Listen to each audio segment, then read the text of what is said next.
This is Jane, and I'm doing a slight intro before my other caller from Louisiana calls in. There has been so much chaos lately, and I noticed there's a full moon out.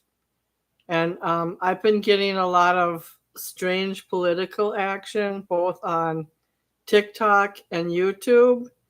So last week, I proposed a successor organization to Charlie Kirk's Turning Point USA. I said I would create a Christian based themed organization called Forget Caesar, meaning that it would be only Christian witnessing, no politics, and it would cater to people who are on the brink of salvation or want to know more about the Christian life.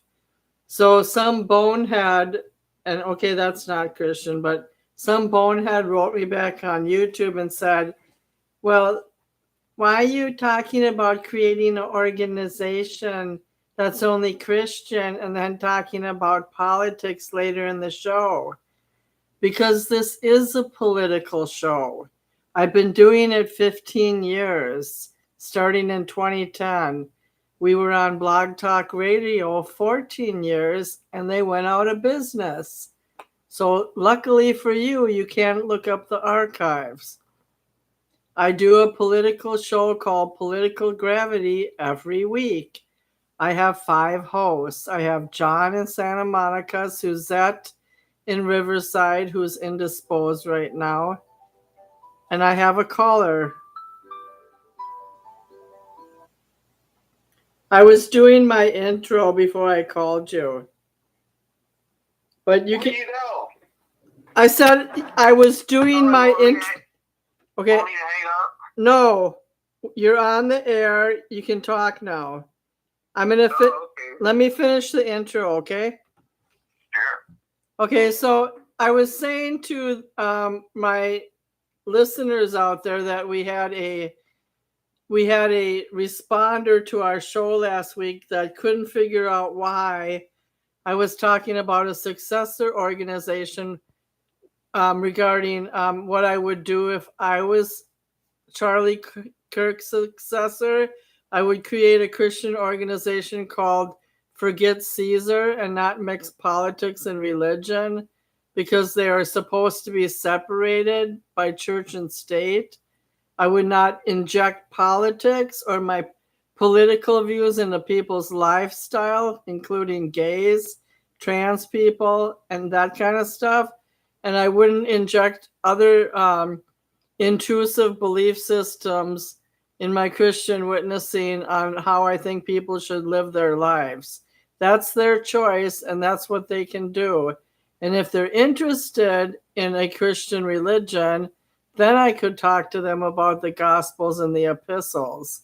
But I would not ever come across as a Christian advocate or a person who is promoting a missionary style lifestyle based on how Charlie Kirk did it, because I didn't agree with his approach. So I straightened that one person out, and then that person decided to remove all the comments from my page. But luckily, we got 120 viewers on our show. Now, YouTube does not have the traffic that TikTok does. TikTok gets a lot more traffic, even for individual posters. Like if I'm just posting a video about myself talking about my book, I get like 150 hits just on something that's not even probably a popular topic. But here on YouTube, you have to kind of really be out there and do something unusual in the political scheme in order to get people's attention. So tonight's topic, Bianca, you're on the air here. I have a guest from Louisiana. Don may or may not call in, which means I'm probably going to have to do another show Saturday or Sunday night. Don said he's at a football game after agreeing to do it any night I wanted. So, Bianca, tonight's topic is Pete Hegseth is demanding all military brass on the top personal level, like the the generals across the world. They were all brought in from different parts of the world, from Asia, Europe, and other places. And Pete Hegseth basically told them, if you're not loyal to this administration, resign now. Like, get the heck out of Dodge. So I want to know what your opinion is on that, and I have a few other subtopics to bring in later. What do you make of that type of meeting with all the army generals and them being reminded like children that they should be loyal to the administration over the Constitution? Well, that's a good point that he made. We have a civilian army, civilian control. You mean like it's volunteer army? No. American citizens control. It's technically their military. So the generals should be all behooving as they take an oath. They all take an oath, and within the Constitution itself, it spells out who the commander-in-chief of the military there is. Which is Donald Trump. Yes, it's Donald Trump. And the words that he told and the directions that he gave on their presentness is supposed to look fit like a general should. Oh yeah, he also like a doughboy. Yeah, he complained that some of them were getting too overweight. Well, they are, because they're not active like they would be. I like the speech. It reminds me that of the one that George C. Patton made, and he's one of my favorite military heroes. Can I ask you something though? If a general's had a desk job for 10 years and he's not in the field, well, he might get chubby. It's a reality. You know, I never have seen any chubby generals. I mean, you look at MacArthur, you look at, like I say, you look at Patton, you look at Leely, they all was very trim and fit for the job. And they would make a good example, a model of what young recruits should aspire to become. And that's what you want to present them with. Pete Hegseth also made the notion that the qualification on male qualifications, there's no set-aside qualifications based on gender. The qualification, well, it is, but the qualifications are that of a male, not a female. So if a male is required to do 25 pull-ups, then the female has to do 25 pull-ups. That's just it. That doesn't bother me. What does bother me a little, because I watched a 34-year-old Army veteran with a bunch of decorated, things on his shoulder. I watched his response on Instagram, and he's now retired, but he said that I owe an obligation to the Constitution. I do not owe a loyalty to a particular man. Because some people didn't like Obama when they were in the military. And so what he was trying to say is that I am devoted to the U.S. itself, not a particular person. I'm not going to pay homage to that person and be forced to. Well, I hear what he's saying, but that's just not quite the way it goes. The Constitution tells him who his commander-in-chief is, and given that, that's where his orders ultimately come from. Well, that's true, but we don't hear much about military people disagreeing with orders. Like, if a grunt is ordered to do a tour in Afghanistan, they go. If somebody's ordered to go to Qatar or Dubai, they go. They go. We don't hear about defectors until we heard about that famous one, the one who was good at computers, and he defected. But the point of the matter is that the generals are the decision makers regarding military strategy. It's not Trump. They're the experts making the military strategic decisions based on their knowledge. Now, it might come from above, but they're the ones who have to put things in motion. Well, the Secretary of War is the head of the Pentagon. All directives of troop movement and battle locations comes out of the Pentagon. That's true. The Secretary of War is head of the Pentagon. He answers to the president, who answers to Congress. Right, and is the Secretary of the War is the same as the Pete Hegseth, the Department of Defense head? Yes, it's the Department of War, and he is the Secretary of the War Department. Okay. Well, I know that there's buildup right now in Romania. I know two people who are over there. That one is he is an officer. He's on the border of Ukraine, somewhere in Romania, and another one was just deployed there somewhere in the Baltic states. I don't remember if it was Lithuania or Estonia, somewhere near there, because they're expecting to have Russia have another confrontation in the Baltic states, not just in where they already are in the Ukraine, but in Poland, Estonia, Latvia, and Lithuania. Oh, we have another caller. It's John. Just a minute. Hello. John, you're on the air. We're low key. It's me and Bianchi. We're just talking about the military right now. Oh, wow. So we were talking about the speech that Pete Hegseth gave and how he was kind of like chewing them out. He said you can't get fat. You have to be loyal to Trump and know your P's and Q's or get out of the service. So Bianchi was commenting on the structure of the Department of War, and we were just having a regular conversation. Right.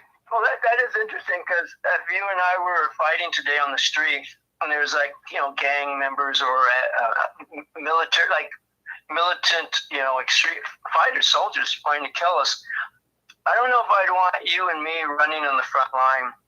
I'd want you were dealing with the Swedish mafia in the 55805.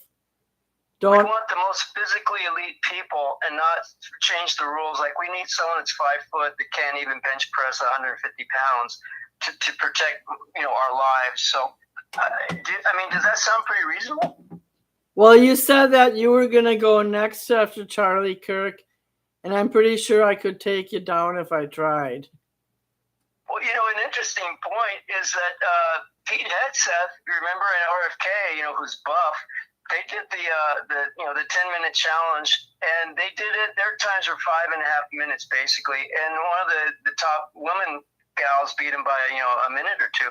So they don't care if it's a man or a woman; they just have to pass the requirement. That's what Bianchi said. He said if a man has to do 25 push-ups in a few minutes, then a woman has to do. It's just like a football team or basketball team or any physical endeavor. You go, here's our requirements. If you can't run the 50-yard dash in under 5 or 6 seconds, you're cut.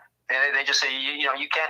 You got to be able to bench press 150 pounds 20 reps. You go, well, you're weak.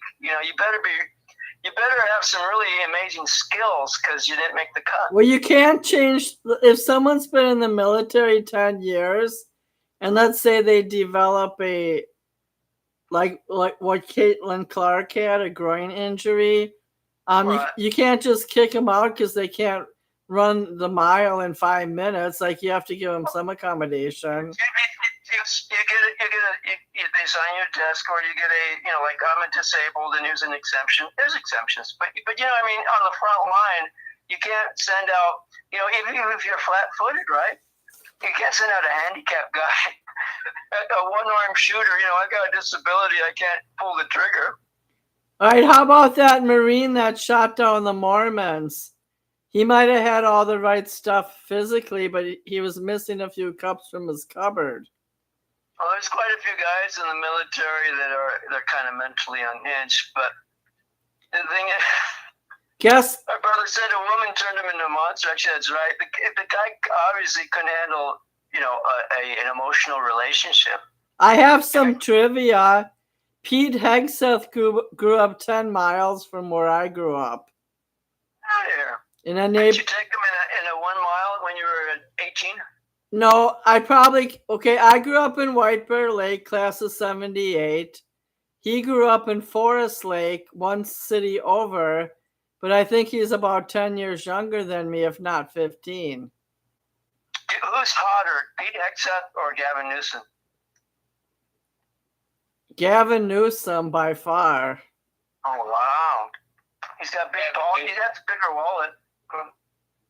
Another thing, too, the Pentagon made an announcement that of all the recruits that tried to recruit on to the U.S. military, they find only 18% or marginally less that are fit to be chosen.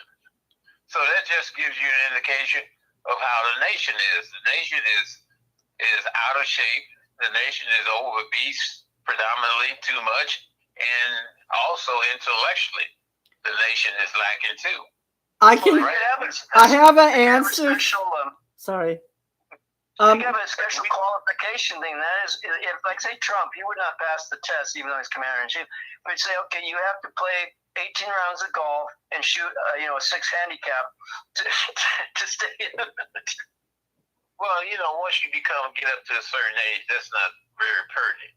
But the thing is that America is behind China in many different ways, along in innovation, in economics, and technology. We're just behind, and something has to be done. The Russians would smoke us. They're military guys. They are wicked, strong. And the only thing that we would beat them on is some of these soldiers could pole dance, because these guys are wearing dresses now and, blue hair and, all this kind of stuff. So I think it's a good change. I do have a good point for you guys. So when Lauren joined the military, he had to be under a certain weight. When he got into basic training, he couldn't even do 10 push-ups. It took him like 6 weeks to build it up. But did you know that during basic training and boot camp, they're not allowed to scream at the soldiers the way they used to? They have to be a little kinder and gentler now. Well, why would they need to be nice to a soldier who's going to be screamed and yelled at and blood, all over their partner? They have to drag them for 20. I don't understand why you're trying to nice up a guy who's going to be in the most. I guess they loosen the rule. They loosen the rules because it was too hard for some people, and one person committed suicide during Lauren's basic training. Oh, yeah. And a lot of guys will kill themselves. I mean, you have to be mentally tough when you're getting shot up all around. You have to focus. They're supposed to, the reason why they yell and scream, they're trying to weed out the weak. Because it's like alpha dog.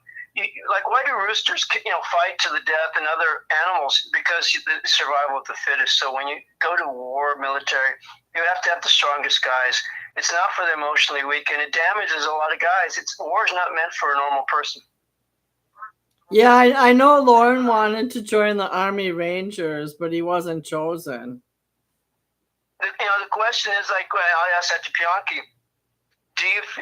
Would you feel comfortable looking at another soldier of another country, aiming him up in a sniper, mode, and just, your boss or whoever says, take him down, and you go, I think he's innocent, right? But this is your order, just do it. It's something I don't think a lot of us can do, but that's what you have to do, right? Pianki and John just keep talking a minute. I have to go get my coffee. Okay. Well, war is hell. Oh, I love that. That's perfect. And, I can recount, not from experience, but documentation, and later having people tell me how truthful it was, and also speaking to another individual, but he wasn't in World War II, he was in Vietnam. But if you take the soldiers that was landing at Omaha Beach, and as that carrier, the transportation carrier lowered that back gate, and they had to come off there and all charge toward the beach. Yeah. He had some soldiers who was carrying their M1 in their right hand, and they had to stuff and hold that intestinals in their body with their left hand as they charged the beach. Oh, wow. Because their stomach had been ripped open by machine gun fire. I mean, that's just the way it was. People was falling dead all around them. Oh, and the only place in order to seek shelter and get out of the line of fire was to get to the beach where they could come down. But that's the way it happened. And I know it didn't matter if someone was yelling at you 2 months earlier. You appreciated that because you could focus and do the mission or die. It was just life or death. Well, somebody hollering and yelling at you is about like a machine gun hollering and yelling at you. Except it's going to strike out, and it's going to try to take your head off. Right, and then if you panic, everyone else in the unit dies too. You had people that went out and carried people back to safety who was wounded or shot to shreds, had their arm shot off as they was running, and a leg, part of their leg was shot off. All sorts of things was going on in those wars, especially in World War II.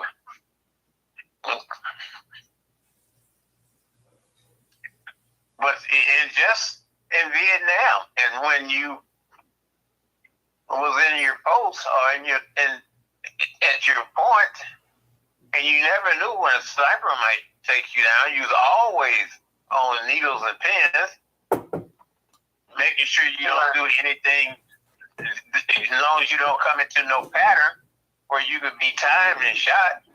You was always under that suspicion. Even when you was sleeping in your bunk, you had the Japanese was coming into your tent and killing people in their sleep. Even like with striking a match or dropping a metal object like a spoon, or when you're eating, my I won't call it favorite, but something I recall is that when the soldiers come back, they're sat down to eat with their family, and the food gets served, and they're chowing it down in 5 minutes, like just as fast as they can eat it, and they're watching the room, right? They're sitting with their back to the wall so they can see the whole room because they don't know it psychologically. Or if they're sleeping and a sudden noise, like you would never startle a soldier who's come back from war, because his first response is to grab you and start punching or try to kill you. So they get assaulted in the middle of the night.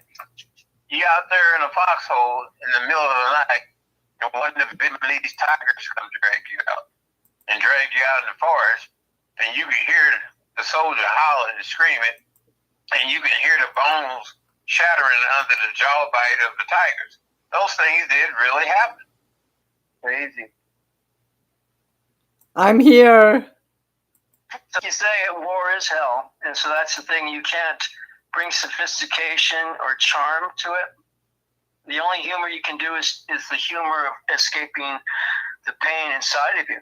So that's when you do dark comedy and things like that. It's just as a coping mechanism, because otherwise it builds up inside you. And then, like that soldier, he didn't know how to express the loss of a love situation. He's rejected by this gal, so he goes to the church. He doesn't kill her, right? As far as I know, he goes to the church and starts shooting people associated with her faith. I mean, how cowardly and how stupid, right? It's like, what does a 6-year-old kid walking in church have to do with the fact that you didn't have enough game to have a relationship with a woman? So are you saying that he was dating a Mormon and she eventually rejected him? They had a breakup. And he took it so hard that his response was go to a Mormon church and shoot up a bunch of people unrelated, to the thing. I don't know the full story, but that's what triggered him. Yeah. Wow, that's really a trip.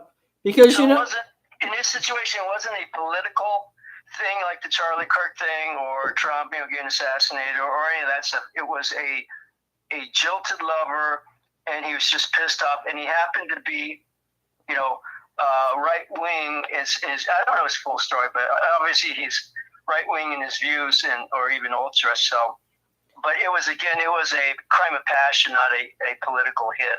And he doesn't know anything about the Mormon church is very disciplined and very community oriented, and that's just so wrong what he did. The nicest people you ever meet in the world, right? In all cultures. I mean, remember Matt at work? Yes. Nicest guy you ever meet, ever. He showed up at a Slick's wedding when within 24 hours I had to notify like 30 friends because it was the last second deal, and he was the only one that showed up along with Shasta, who was another Mormon. Did you know that Suzette was a Mormon? That's right. You had mentioned that. How's she doing with the strike? Her husband said she's isolating, and she can't be involved in the show right now. She's just not up for it. She's not up to it. No, she's. That's very devastating. And I don't know. Can she talk? Can communicate? Yeah, she can. He makes her dinner every night. She, that kind of stuff, and they have a nice family time. But I guess she just doesn't want to be on a show right now, and she has her own podcast on talkl that she hasn't done in a while. Oh wow, shock radio. Well, that's good for her. She got to have something to keep her going. So I had a hater respond to my YouTube video. Oh really? Yeah. I put in the headlines that I would create my own organization, like what kind of organization I'd create if I was the successor to Turning Point USA. And I said I would put in forget Caesar, meaning that I would create an organization that was only godly oriented and not government driven. And then we went into our regular show, me, Don, and Bianchi, and the guy complained like, what are you doing? Like, you're creating your own organization that's not political, then you talk politics. Then I wrote him back, this is a political show. I just happened to mention my idea in the beginning. So then he got, I think it was my ex-friend I worked with him at an Indian reservation treatment center, and he was an atheist and I was a Christian, and I think he was a poser. I think it was him. That's a great song for a great idea for a song. He was an atheist. I was a Christian. He was a poser, sniffing up dozer. He also used to be a drug dealer, and he would make his clients strip down naked every time they came in his apartment. He had a gun. I have a son. Now we are. Never mind. Well, anyways, I think at one time he liked me. But on they all did, Jay. I know I said that to you tonight. It's the blonde ambition. Oh, I'm so traumatized, but I lost my phone for 2 hours tonight, and I had to go up and down the stairs 4 times, and I finally found it. That's how you disable the whole female community. You just take away their phones and makeup. Take away makeup for 1 week, and women will not go outside ever. They'll Photoshop. What do they do with the? Now you sound like Charlie Kirk when you're talking about women. He loved his wife, though. I have something funny to tell you. So remember how I told you I'm blind by 40% one eye? Well, I decided to drive to church anyway. It was turning dusk to dark, and I turned left into the church parking lot. But I crossed a lane, and the guy that I crossed didn't have his lights on, and he almost hit me. And luckily God intervened, and I made it through that passing lane before he hit me, and then that's how my phone disappeared. It flew past the seat into the door crack. So I shouldn't have driven to church with a half blind eye. Yeah, that might be, something you have to deal with because some people do. The question is there like a emergency kind of protocol for the next 30 days, just like really get everything under control? Well, my doctor said you can drive legally with one eye. Right. And I mean, you do well, but then when you get real busy and you're running 5 jobs and you're grabbing fast food and things like that, the question is, this is no longer, you can kind of wing it. This is like life or death is what you're Well, what I decided tonight is I'm only going to drive in the daylight until I have my surgery. Wow. So I'm sure Bianca is getting bored by now. Bianca and John, is there something else you want to bring up besides Pete Hegseth shaming the military? Well, I was trying to visualize the experience that you had driving in the present condition that you're in. Well, my doctor said I could drive with one eye, but I was going to ride with my friend to drive myself at the last minute. Well, you can drive with one eye. I had just left a eye doctor where I had some debris, speckles that was in my eye from an operation I was doing at the job. And they put those drops in there and it makes everything real bright. Really? Hold on, John. John's call dropped. So it made your. Are you talking about your pupils were dilated? I guess that's what they call it. Yeah, John's call dropped and he just called back in. John, is your battery dead? No, I was trying to mute the phone for a second and it must have bumped the wrong button. You're actually pleasant tonight, so I don't have to pull a Hegseth on you. Oh, I can be pleasant. I can behave. I have a lot of friends that are totally anti-Trump, anti-conservative, blah, blah, blah, anti-Christ even. And I've known them for 20-some years, and then they had the 2020 election, and suddenly they became sworn enemies. You couldn't even say hi to them. They were like, ugh. They would scream and yell, and it's like they're my neighbors, right? And it's like you need a neighbor, like to watch your parking spot, or someone's sick, or did you get this package? Can you leave it on my door? That kind of stuff, just day to day. And so it wasn't worth it. They're not going to change their. You told me about the Jewish guy who you had many run-ins with about Trump.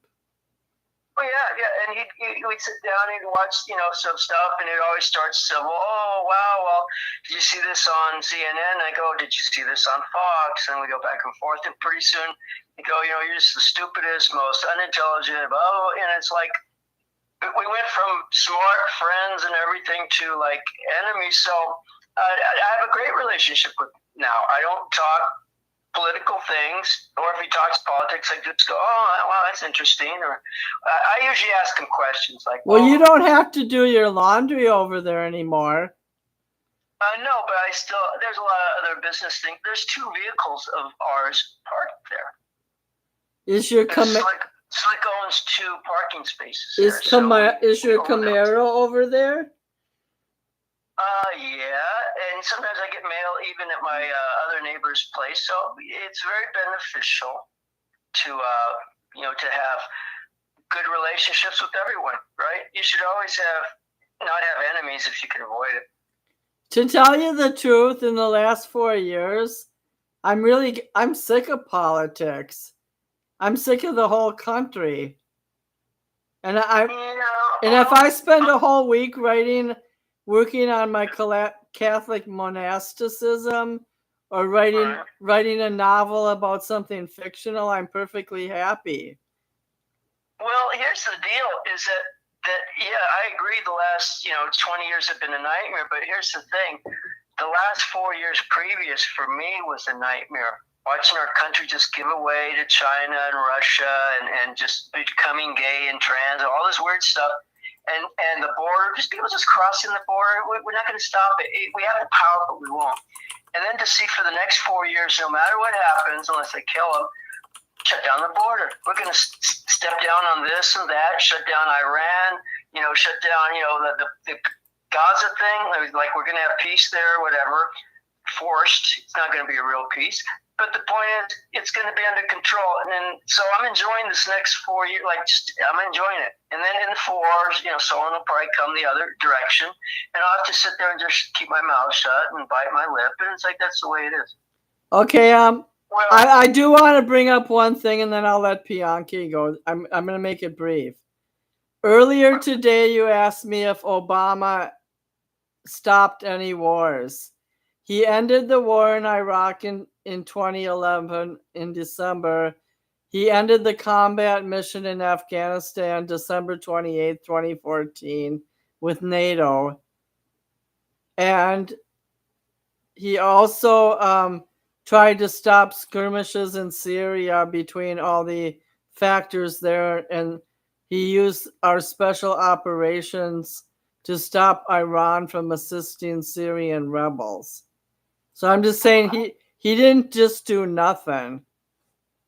Well, here's a question. If Donald Trump ends the Ukraine-Russian war and settles Gaza, would you give him a Nobel Peace Prize, seeing that those are the two biggest world problems? There is one main reason I will never give him the Nobel Peace Prize, and please don't hate me for it.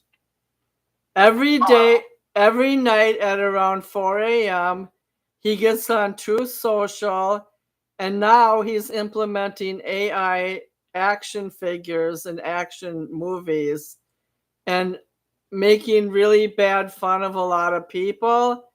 And like one day he made a video that he was going to attack a certain country, and he made it sound like a Star Wars theme. And it wouldn't be just one person to end the Russian-Ukrainian war. There would have to be at least 3 parties involved. I feel like he categorizes the people he dislikes into lump sum figures, and he criticized those people as un-American or not fit to be Americans, and he uses subtle hate speech quite a bit. So no matter what he accomplishes in world peace, ending the most dangerous, most world-threatening things, even if he establishes if he had every country in the world stop fighting, but he does he likes to prank and he likes to basically just gag on people. No matter what, he'll never get a peace prize. The peace. It's not my decision. There's nothing he can do. Just because he likes to prank, and yet other people call him Hitler and fascist, and Madonna. And we can play a reel of like 20 celebrities who said, "I envision the White House being blown up. We need to kill him, hang him, blah blah blah." That is cool because they're comedians, but he cannot counter that. Well, I'm wondering that they say that he's going to shut down his enemies. But so far, he hasn't shut Bernie Sanders up. Bernie Sanders goes on Instagram every day with rants. Bernie's already dead. He died like 10 years ago. Kiss off. He's talking about Gaza and cutting off war aid in Gaza, Bernie Sanders is. He's talking about the Republicans cutting off Medicaid or increasing the amount for seniors. Bernie is not dead, and don't mess with him. He's reincarnated through AOC. He's being channeled by. But here's the thing: is that Bernie's been in Congress for 40 years or whatever. No, he's a senator. Did you know that? How long has he been in Congress? Not long. I'd say only 10 or 15 years. Bernie Sanders? Yes, because he held a bunch of hometown jobs. Bernie Sanders was in the anti-Vietnam War marches. Yeah, he was a mayor. He was a mayor of his hometown, of the town up there where he's from in Vermont. He owned a newspaper. stuff like that. He hasn't been a senator that long. I know he honeymooned in Russia, in Moscow, when he got married in, I think, the 80s. But the bottom line is, Trump's been in there. You can go to anyone else in there. There's just all those people, McConnell and Pelosi. These people have been there for 40 years. McConnell's, Mitch McConnell. 4 years plus one. Mitch McConnell is gone. He left. I know. What I'm saying, he was in there for over 40 years. Trump's been in there for 4 years and 7 months, and he's talking peace. But again, so no matter what he does in that arena, you will not. You have such a bias against him. I want to know why you spend so much energy trying to convince me. By the way, Bernie Sanders has been a senator for 18 years. So because the thing is that he is actually trying to do the things that we want. He doesn't want war. I'm okay with that. I'm okay with him. He's saving millions of people from dying. No, he's not, because we're still funneling Israel money. And there's people dying every day in Gaza. But to tell you the truth, I'm okay that he's against war. But he can't stop the Ukrainian war by himself. There's too many actors. Europe's involved, Germany's involved, Poland's involved. He's the only guy to walk over, shake Putin's hand. He's the only guy to go to Kim Jong-un, step on his territory in 40 years. No one's ever done this. He's going to North Korea. I want to make peace. I'm proposing, luxury towers and buildings on the coastline and business and success. He pitched that to Iran. And people want to kill him. I don't think he developed a relationship with the North Korean leader. The North Korean leader doesn't want him to intervene in the national affairs of North Korea. He doesn't want to give up any. Right? You can't force love. I'm just saying.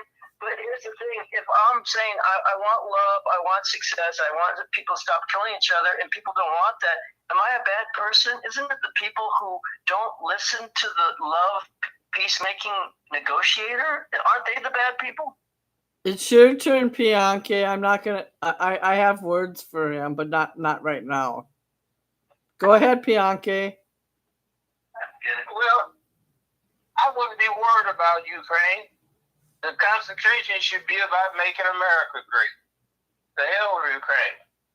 Zelensky wants to be a dictator, and he wants to be a puppet, and he wants to be supplied by the United States dollars. That's what he's doing. It ain't gonna happen. I don't think he wants to be a dictator, but he definitely doesn't want to give in to Russia. What is he gonna do? Something's gonna happen because someone's gonna run out of weapons and money. And it's either Russia's gonna keep going and wipe them out, or they're gonna push Russia back. So either way, 7,000 guys get killed every week, and Trump is saying, "Let's stop it." I think that's a noble thing for him to do. To hate him for trying to stop it, I don't get that. I just don't. No one's against Trump for trying, but the week that Trump met with Putin in Alaska, Putin was droning the crap out of Kyiv. He killed daycares and nurseries and all that kind of stuff while they were meeting.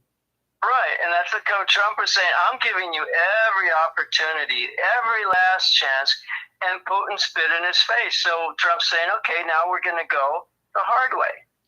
And right. That's how come he met with Zelensky. He's like, okay, I think Zelensky can stop him back, and we'll start giving arms. So we're not going to give arms to Ukraine. We're going to sell it to NATO and make money. Isn't that really smart? God, it's so smart. He's not going to give away money so they can kill each other. He's going to we're going to make money, and we're going to make NATO do what they're supposed to do. They're the people that's the big brother there. They're supposed to take care of their business. We watch our border. We don't ask NATO to stop Mexico. Well, Germany and France committed to the Ukraine, and Spain supposedly is now going to go in there as a nation state and protect the flotillas.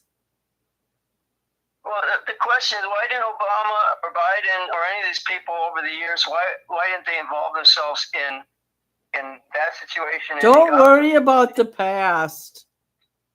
And I already explained to you this morning or this afternoon that Biden did make a two-part peace deal with Netanyahu, and Netanyahu did not abide by it. He didn't stop killing.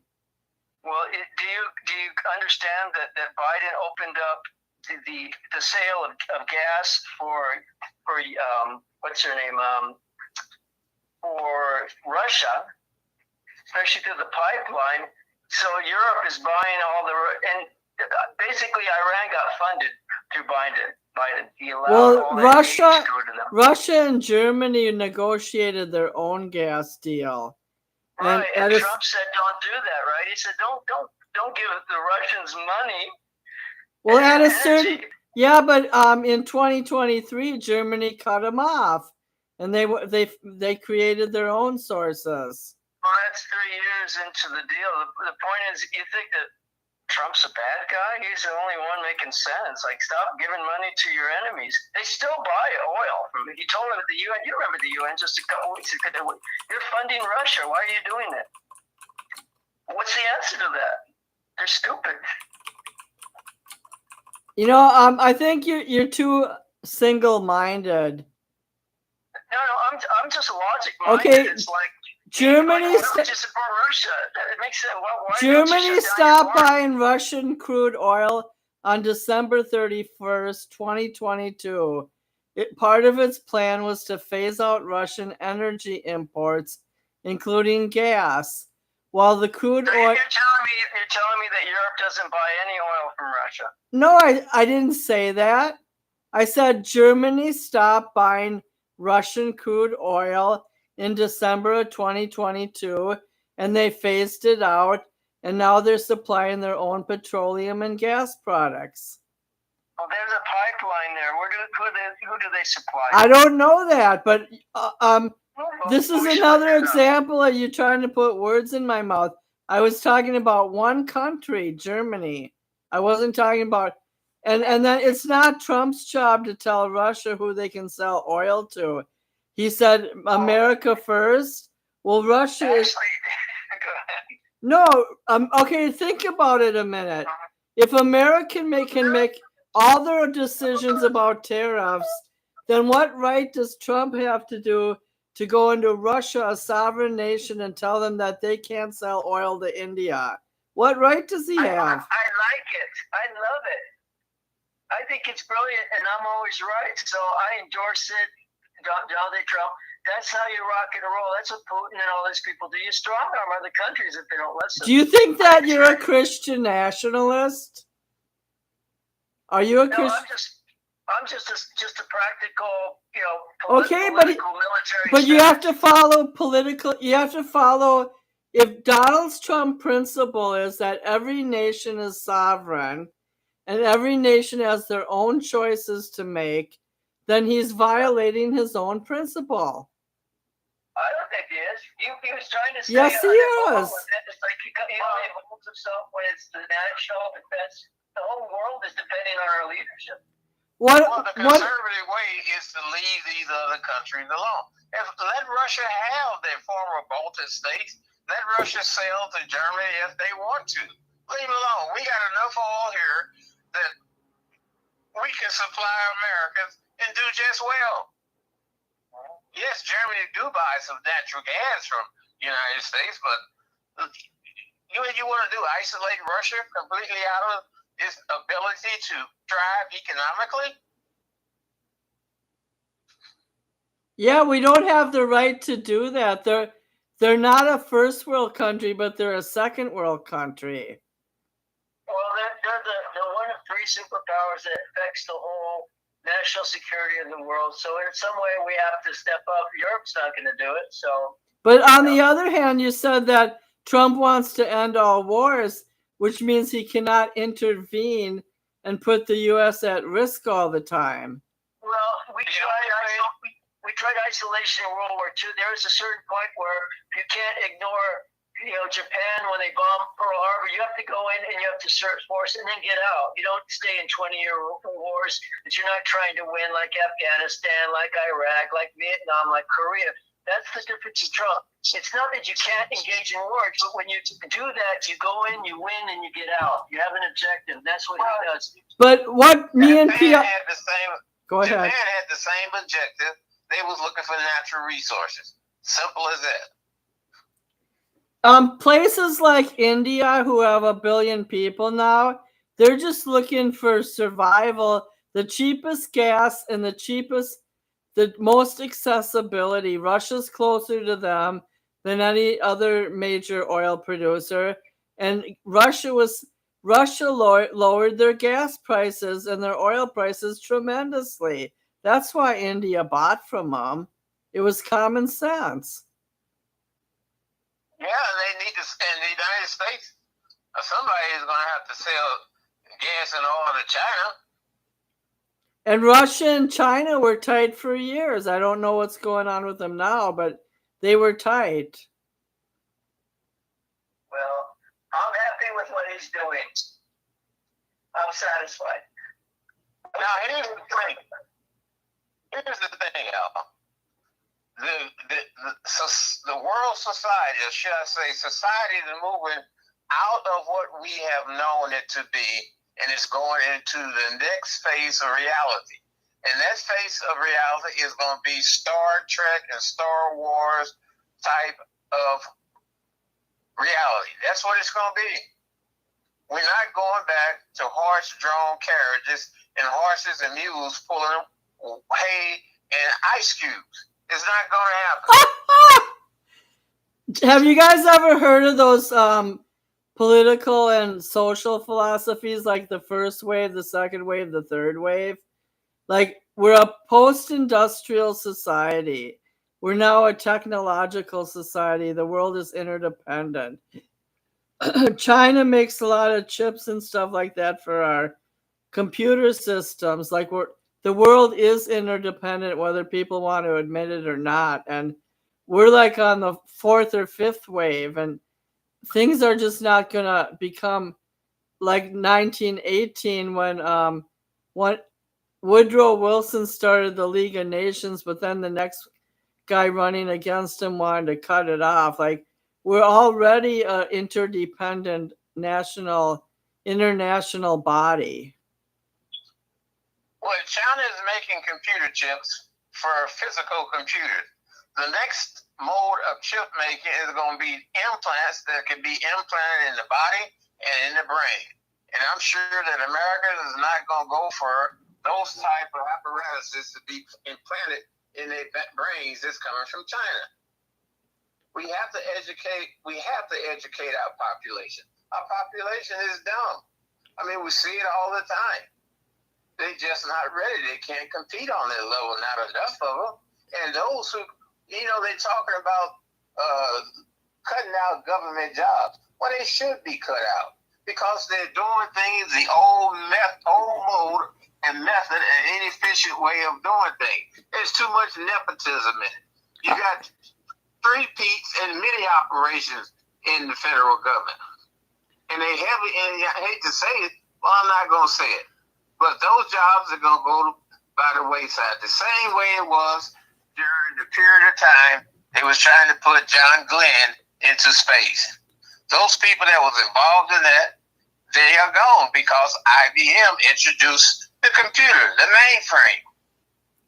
I agree with you. And like certain aspects of the federal government did need shaking up. And I just want to make a quick comment before you guys say more. The three main waves of civilization was referring to Alvin Toffler's. He was an author. The first wave was agricultural. The second was industrial revolution. The third was information revolution. And now the fourth is probably going to be some kind of law of entropy that makes everything chaotic. The energy of the earth is dispersed into major chaos. So anyway, right now, go ahead, John. Are you still on the air? Yeah, Zane and John, they're building data centers that's the size of 3 and 4 football fields. My grandson is working on one in Abilene, Texas. Just left one in someplace out Tucson, Arizona. Yeah. So that's the way it's going to be. Right now, robots are doing surgical operations. A friend of mine in Atlanta had a hernia operation. It was done by robot. I heard about that. That's just going to be the mode of things. People in the medical field is going to be out of a job too because they won't need them all. You know what? I will never let a robot operate on me. I'm sorry. I want a human. You may not have a choice in the future. They'll just say, there's no doctor here. You can wait 5 hours or you can get the robot right now. But here's an issue. You read Bible prophecy, right? You believe it. So we know that the mark of the beast is coming and the image and numbering people. And you know that Israel will rise up with Babylon, and the Middle East will rise up with Russia and China, and they'll want to destroy them. It's called Armageddon. I mean, you believe it, you read it. Trump is trying to help Israel. Do you support him in that, or you think that he's a bad person? Some people believe Trump is the Antichrist, but I don't think he's smart enough to be. I support Israel as a nation and their citizens. I do not support Netanyahu's military policy, the wholesale slaughter of the Gazan people, the Palestinians. I am opposed to that. It's an anti-Christian principle to slaughter people, and it's immoral, it's despicable, and it's debilitating. Well, what they're trying to do is perform ethnic cleansing. But here's the thing too: the first time we come in contact with some UFOs from another part of the galaxy, the space, then a lot of people's ideologies are going to have to change. Well, thanks for bringing UFOs into it, so I don't have to fight with John over regular stuff. Do you think when Jesus appears in the sky, they'll call him a UFO? No, it says in the Bible that every tribe and person on earth will recognize who it is. Even Hamas, will the Muslims accept that? The Muslims have Jesus Christ is one of the 5 main prophets in the Muslim religion. After they killed a Christian, actually they're waiting for the 12th Mahdi. He's going to be their Jesus. Well, I'm just telling you that they recognize Christ as one of the main 5 prophets. They don't. Well, they also don't believe anything that he taught. They don't think he's the Son of God. They believe in what he taught. They believe what he taught, but they don't believe in his deity. Well, they don't believe he died for sins, that he resurrected, that he was the Son of God, that he was God in the flesh. They don't believe in any of that. Well, one of my Muslim friends said that he's going to come back from heaven and say that he wasn't the Christ, he wasn't the Savior. So some of them do believe he went to heaven. Have you read the Quran or the Surah? I've been studying it. They believe extensively to hunt down the Jew, hunt down the Christian, cut off the hands, slash the neck. They believe the children are guaranteed a place in paradise when they kill, when they suicide themselves, killing the infidel. It's very. We can spend a couple sessions on it, just studying the Quran, and we can go over all the scriptures. There's a ton of them about this. I do believe that some elements of the Muslim religion is hostile, and it stemmed from Hagar and her son being, I'm going to make a joke, so don't take it personally, they were kicked off the reservation by Sarah, who didn't want to share her domicile with Hagar anymore. And then it was stated in the Bible that it will be a strong, wild nation that comes out of that Ishmael child. Yeah. Well, the thing is this: all of those religions and all those beliefs is going to have an awakening when we confronted by extraterrestrials. I mean, it's just going to have to be. Well, I It's don't. gonna happen in your lifetime. To tell you the truth, I went to a Catholic church this week for catechism. They believe that the saints can intervene in intercessory prayers for Christ. I don't think extraterrestrials are going to have any power over Earth. It's just the human and God. Have you converted to Catholicism, Jim? No, I was taking a 9-month class and I was debating to do so, but there's certain aspects of the Catholic Church I just can't wrap my head around. For one thing, there's a feast day every day of the year for a saint. I think they pile too many people into the Holy Trinity. Like, they believe Mary is a deity because she carried Christ, and Christ is half God, half man, and they believe that Mary never sinned while on earth, that she was perfect from birth to death. They believe in all the saints and that the saints have power even after they're dead. They have a lot of confusing ideology that it's not simplified like the Lutheran Church. The Lutheran Church believes in Father, Son, and Holy Ghost. That's it. They don't add Mary. Are you a Jesuit? You're saying that because it's no, but I've researched Jesuits for 50 years, and I'm friends with a Jesuit, and my favorite author is a Jesuit, Thomas Merton. Are you going to a monastery? I can't because I'm a woman. Oh. I could become a nun. Well, you're not having none lately, right? Well, there's neither male or female in Christ. So I'm abstinent, yes. If you have extraterrestrial and they come and people are able to go on their ships and be healed of diseases and be mended back together, that's going to change everybody's perspective. can they bring people back from the dead? Thank you for saving the show. Thank you for saving the show, Bianchi. Thank you for saving the show. Maybe maybe he's a representative of the aliens for us. The thing is that there's been sightings for a long time. They're becoming more pronounced. You have an interaction between our latest and most advanced technology and them, and they just run away from you. Aren't they obsessed with anal probes? I don't know what they're obsessed with. But I'm saying what? I'm saying this. I'm not making that up. That's what everyone says. That has it done. They probe me here and there and everywhere. There's an excellent What I'm saying is that their technology is more advanced, just like China. China's technology is more advanced than the United States. I mean, I'm not obsessed with probing anyone's rear end. I mean, that's just me. I don't know. Okay, let's talk. Okay, wait a minute.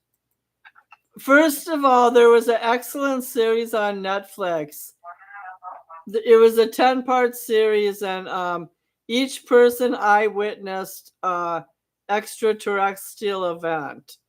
And two guys were like in this small boating town in Mississippi, and they were taken up in a ship, and it was real. And the town commemorates it every year. And then there were two military guys out in the desert who were on like a 3-day leave. They were military guys, and they had an extraterrestrial experience. And the way this whole thing was described is it was pretty real. Well, after 3 days they had a weekender. After 3 days. I mean, they were both out there camping. They saw it in the sky. They had some kind of connection to it, and it really happened. Well, I like, I'm not skeptic. I mean, I'm not anti that. I just say bring the receipts. If there's the aliens are real, then show up. Jesus showed up and we killed them. The Jews showed up. We genocide. We Holocaust them. The Bible shows up and we ban it and burn it. So it's like, show me some real aliens in person. I'll go with it. They had some pictures of some. Pictures of some. Take me to your leader, then. Let's see them. And then the other thing is the other thing is that some of these things happened like in the 60s and 70s, and it happened before people had cell phones. Before. So in the last 60 years, they lost their technology to visit us, the aliens? No, I'm talking about the people who witnessed it. They That's didn't. what I'm saying. They It's didn't. like we're not seeing with cell phones. I mean, we should have a whole bunch of aliens showing up. Like, hi, here we are. Here's a selfie. We're at Yellowstone with the the humans. They should be happy. No, what I'm saying is, okay, this Netflix theory, these series happened over, the documentary probably took 10 years to make. Now, there was another incident in a small town in Northeast United States, somewhere like Massachusetts, and the whole, like 12 people from the whole town went up in a spaceship. And well, you know what happened? Once they found out that Trump was tough on the border, they said, aliens are allowed in the U.S. That's what happened. I'm not really an expert in this field, and I never heard Bianchi ever talking about this before, so I'm not sure exactly what his belief system is, but you have to see the documentary to know what I'm talking about. And I already know you're not a subscriber to Netflix. There's a lot of classified stuff. I'd like to see it. I believe it. Actually, I think one of the series is on Tubi, Tubi, and it's free. Tubi. To be or not to be. Well, see, here's the thing. And that's why I come in the United States, your student bodies are very weak, not only in practical science, but also very weak in far advanced science. And I like both of them. But common sense would tell people, as vast as our universe is, we can't be the only one. And it has to be some intelligence that's far more advanced than we are. Yeah, it's called God. You can call it whatever you want it to be. But I say this, when they appear and when we start having interactions with these things, everybody on the planet that witness it is going to have a different ideologies, and some beliefs is going to be shedded. It's going to have to be. But the aliens are going to show up, they have, and then they see these guys cutting off their dicks and pretending they're women and abusing the children. They're going to go, there is no intelligence on Earth. They're going to turn around and leave. I think that's what they did. I want to read you guys an excerpt from my book about the origin of man. Can you guys talk for a minute while I find the spot? Far away. I know. Go ahead. Okay, I mean, I need to find the page. Can you give me a second? Yeah, Bianchi, tell us more about UFOs in, I don't know, government? The Air Force? Well, I think the Air Force, the UFO sightings, right? I think the Air Force and the military know a lot more than what they want to tell us. And I don't understand why come they try to hold things from people. I suggest that Americans get their children binoculars and let the usage of and the viewing of constellations and the stars and the heaven with binoculars become something natural, become a project.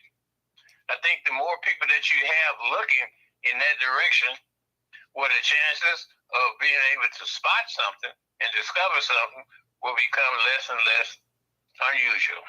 Do you think that we're in a flat Earth or a round Earth? Well, we're in a spirit. Earth is not round. Okay, I found the spot, you guys. Now I'm going to have to change the title of the show. Okay, here's a segment from the book that I wrote and published July 8th. The soul is a form, but it is an act. It was God's intentional act. Did God make a soul from himself? The soul was not made, but of God's substance. The soul is a pure act of God's substance. God, a divine being, infused knowledge to the human mind, Augustine wrote in The Origin of the Soul.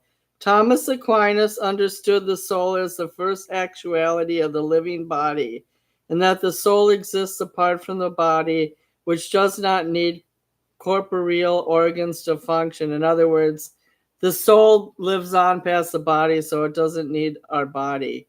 In other words, the soul is not dependent on human organs to survive. Once a person dies, the soul goes into the afterlife. However, the soul in the body interprets things with humans, the five senses. Thomas Merton wrote, he called these the somatic consciousness. The Summa Theological Part 5 of Thomas Aquinas, questions 90-91. In this section, I am planning to outline the planning God took to carefully create man. Okay, just bear with me a minute. His body and soul. Thomas Aquinas debates truth in forms of questions. So many theories aren't true, but he uses the premise as a way to argue what the right answer will be. By researching the origin of the creation of man, I am trying to find the ongoing value in myself. Man's purpose in the world is dependent on God's creation, production of the first man's body, by whom dispensation, mode, and order of production. For what matter was the body produced? By whom was the body produced? So I'm going to skip to this next part. God made the first human body out of earth and water. However, Aquinas thought that man may have been made into something out of nothing rather than out of something, because not being prior to existence is not far from the actual existence of God. So I'm not going to read anymore. I'm just going to tell you guys. So then there's a debate on why did God use mud, like earth and water, to create man? Why didn't God create man with fire and air? So then they go into this thing about the angels. And so the whole point of the whole discussion of this origin of man is that we were created in God's image, but to serve a function. But what I'm trying to tell you in this overall scheme, and kind of ties into Piankian's aliens, is that man was created for a communal nature, to be in communion with each man, like collectively, and God himself. And the whole thing about war and hatred and evil, that was introduced with man's sin and the fallen nature of man. So anyways, I think the conclusion of the world, like in Revelations, when they say that everyone's going to end up in a big fight and kill each other in war, the Gaza is just the tip of the iceberg. The massive genocide in Gaza is just the tip. All these nations are going to converge on Israel and kill each other. It's a despairing point for man that we're all doomed in this condition.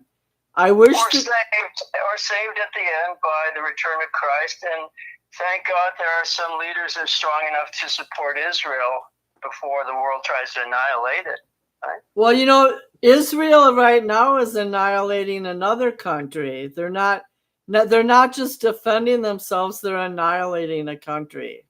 Well, one, it's not a country, and two, they can go back to, they've been told in advance, go to your other countries, and they don't want to. None of the other countries want them. So, it's like you can't coexist with someone who wants to kill you. Well, the Philistines... They can live there. They're allowed to say the proposals, they can stay there. Just they got to get rid of Hamas, who's pledged to destroy them. Isn't that fair? Yeah, but the citizens don't have the choice. Well, then, right. So you have someone who's going to wipe you out, and the people that live there can't control them. So what do? You let them live? No, you say you got to get out then. Well, that's what you do. What? Can we stay off? We're either going to pick the topic of Israel, aliens, or Gaza. Now, the Israelis decided to make a mandate to go into Gaza City within 30 days to conquer it. They drop pamphlets to people to move, but over half the people have nowhere to go. And if they do go like 20 miles south, there's no food, there's no water, there's no shelter, there's nothing. So they just decided to stay and let themselves die. Well, can't they go back? Can't they go to Syria, Lebanon, or Egypt? I don't know. Why don't you ask them? I'm not their relatives. Because all those countries said, no, we don't want them. My position is this: not one more dime of United States taxpayers should go to those nations, and the money should go back to U.S. citizens. If those people want to kill each other, so let it be. The hell with them. Bernie said, weapons, right. America should not sell weapons where they're going to be used to kill men, women, and children. And like I say, our tax dollars should go back into the pockets of American citizens. I don't think that, I feel like Israel has disproportionately killed citizens. I support Israel as a nation, but I do not support its leader. I think he's a mass murderer.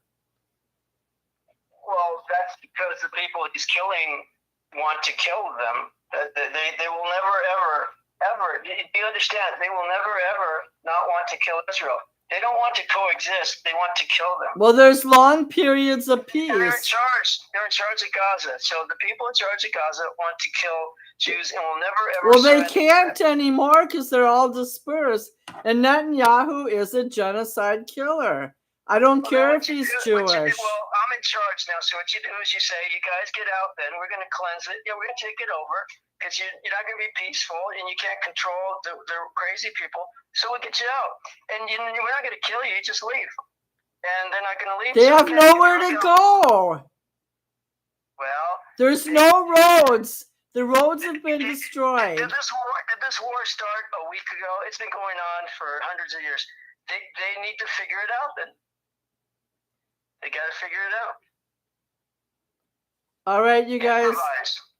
I don't want to talk about this anymore because I think you're on the wrong flowing stream of. Well, they can get on the flotilla with Greta Thunberg and go back to. In fact, Greta can stay there. They can go to whatever country they want. Right now, she is in possession of the Israeli army. They captured her. Yes, they should. Here's another thing too. So are we supposed to tell Israel how to take Okay, care of let their business? Bianchi talk. Well, let me just throw one thing, because I have to go play. But here's the thing: is other country going to tell us how to handle our border with Mexico? Heck no. No, we're going to take care of our business. It's none of Russia. It's not China. It's just like with Israel. They want to get people off of their property. That's their business. And they're not in their property. Their soldiers in there fight. Fine, go and launch a bomb on Israel. They're not leaving. They're going to take care of business. I endorse it totally.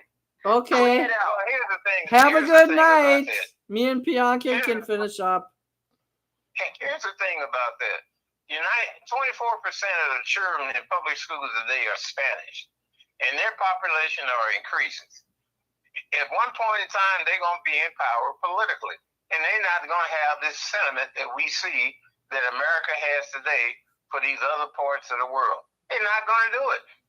And then also, you got to look at them African countries, Ethiopia, Nigeria. Every fifth person on the planet will be a Nigerian. They're not going to have those sentiments. That's a good point. Now, I think John might have dropped the call. I would like to say something, okay? So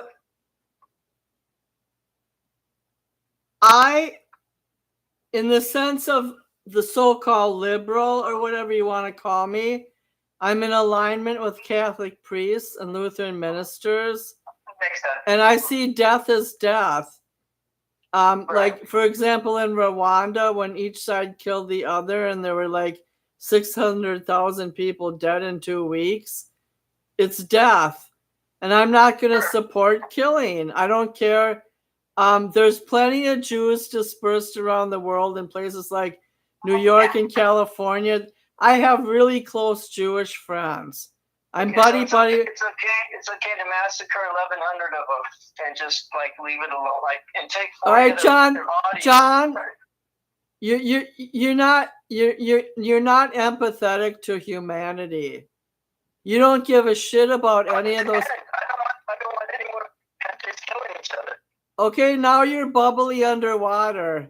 So You may call back on the next show. I want to finish my conclusion with Bianca. Well, wait a second. They've been fighting for 4,000 years. You want this fighting to keep going on, or you want to just kick them out? They'll figure it out. No, I want peace. Okay, but Jews had to scramble from all over the world. They picked some land and they're living. The Palestinians can do the same thing. Go pick a land somewhere, survive. They're not going to die. They're going to. That is their land, the Philistines' land. Well, there was no Judaism. They've been around for 4,000 years. You think all the Palestinians are going to disappear? No, I think they're going to stay where they belong, and that Israel needs to stop killing. Well, that's the thing is when you say they're where they belong, that means you have to fight and own what you have. When the Jews started coming back in 48, there was already Palestinians there. There were Christian Palestinians, Jewish Palestinians, Muslim Palestinians. Palestinian, they're Arabs. No, they're not. There's Palestinian Christians. Did you know that? The point is, the Jews were there before then, and they got kicked out. You know, historically, there was no Judaism 4,000 years ago. It wasn't.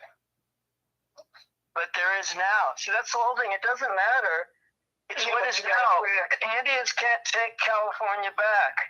It's America now, so you have to fight and take it. It was called Canaan. We can't take it from them. That's their land. They can do whatever they want. That's their business. Right. I agree with you, but the United States, I'm against any